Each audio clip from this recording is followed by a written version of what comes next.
Namaste friend. Today we are going to learn how to construct angle bisector of any angle. म्हणजेच एखाद्या दिलेल्या कोनाचा तुम्हाला कोन दुभाजक कसा काढायचा हे तुम्हाला शिकायचं आहे. आता कोन दुभाजक म्हणजे काय?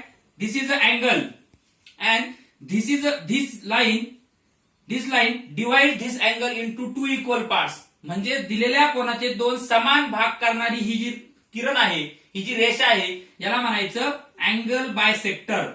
अँगल बायसेक्टर म्हणजेच कोन दुभाजक. कोनाचे दोन समान भाग करणारा जो किरण आहे मधून जाणारा त्याला म्हणायचं कोन दुभाजक, त्याला म्हणायचं अँगल बायसेक्टर. मग आपल्या प्रॅक्टिस सेट नंबर 1 मध्ये in a practice set number 1 there is second question. Draw angle of given measure and construct the angle bisector with the help of compass.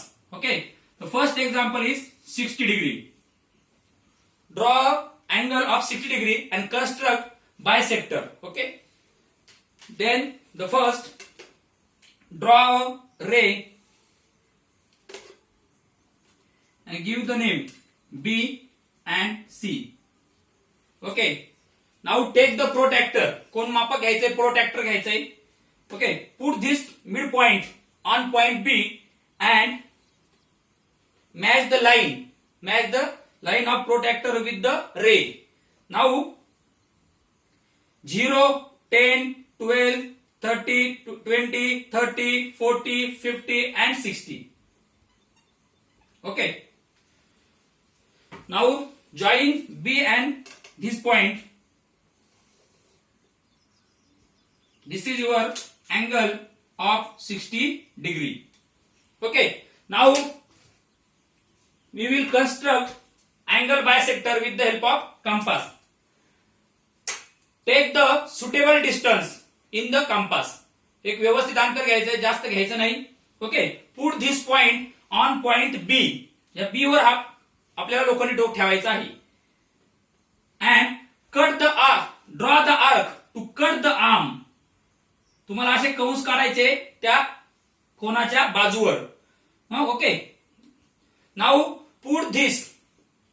We get 2 points, point C, point D and point E. Now put this point on the point D. तुम्हाला D वर आता हे कंपासचं टोक ठेवायचं आहे.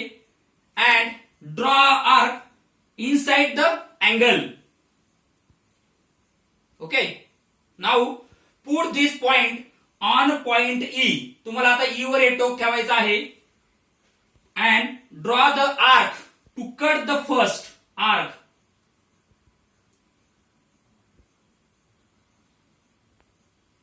Okay, then we get a one point inside the angle. तुम्हाला अँगलच्या मध्ये एक पॉइंट मिळेल तर ज्या ठिकाणी दोन्ही कंस छेदतील. Join point B and point L. Give the name L with the help of scale.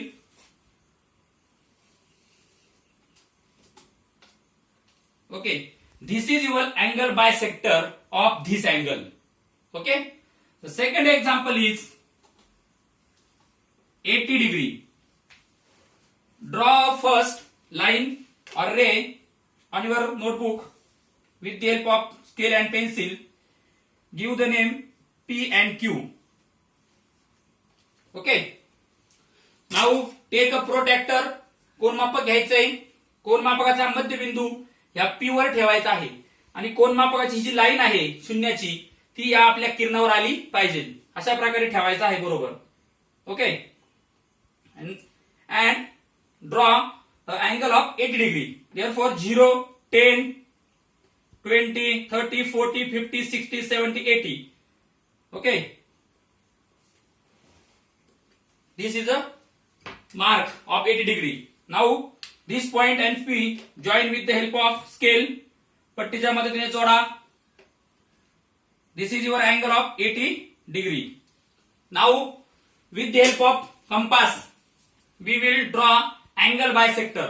कंपासच्या मदतीने आपल्याला कोन दुभाजक काढायचा आहे. Take a suitable distance in a compass. Okay, put this point on point P. P वर ठेवायचा आहे. And draw arc. आर्क म्हणजे कंस. Draw arc to cut the arm. both arm. Okay, this is the first arc and this is the second arc. Okay, we get 2 points on the arc. तुम्हाला त्या भुजेवर 2 point मिळतील. Give the name B and C. Now put this point on point B and draw the arc inside the angle. Okay, याच्यावर ठेवून तुम्हाला मध्ये कंस काढायचा आहे. Now this point put on the point C and draw the cut arc to the first arc. पहिल्या कंसाला छेदणारा दुसरा कंस काढायचा आहे आणि दोन्ही कंस छेदतील त्या ठिकाणी तुम्हाला एक बिंदू मिळेल, त्याला आपण नाव देऊया E.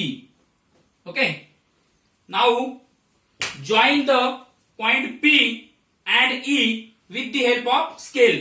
पट्टीच्या मदतीने तुम्हाला जोडायचं आहे ते. Okay, then we will get the angle bisector of this angle. अशा प्रकारे तुम्हाला कंपासच्या मदतीने तुम्हाला कोन दुभाजक म्हणजेच अँगल बायसेक्टर काढता येतो. त्यासाठी बघा आपण मराठीत बघूया. सर्वात पहिल्यांदा तुम्हाला किरण काढायचं आहे. कोन मापकाच्या मदतीने तुम्हाला दिलेल्या अंशाचा कोन काढायचा आहे. त्यानंतर कंपास घेऊन तुम्हाला हे कंपासचं टोक एक अंतर घ्यायचंय व्यवस्थित. कंपासचं टोक इथं ठेवून तुम्हाला दोन्ही भुजांवर कंस काढायचे आहे. ते कंस काढल्यानंतर कंपासचं हे अंतर बदलू द्यायचं नाही. कंपासचं हे टोक तुम्हाला ह्या बिंदूवर ठेवून मध्ये कंस काढायचा आहे. ओके, हे अंतर न बदलता या ठिकाणी तुम्हाला ठेवून लोखंडी टोक ठेवून पहिल्या कंसाला छेदणारा दुसरा कंस काढायचा आहे आणि ह्या कंसाचा छेदन बिंदू तुम्हाला मिळतो. हा बिंदू आणि हा बिंदू जोडून तुम्हाला एक किरण काढायचा आहे. यालाच आपण अँगल बायसेक्टर म्हणजेच कोन दुभाजक असं म्हणतो. कारण या किरणामुळं, या रेषेमुळं या कोनाचे 2 समान भाग होतात, म्हणून त्याला कोन दुभाजक म्हणजेच अँगल बायसेक्टर म्हणतात. थँक्यू.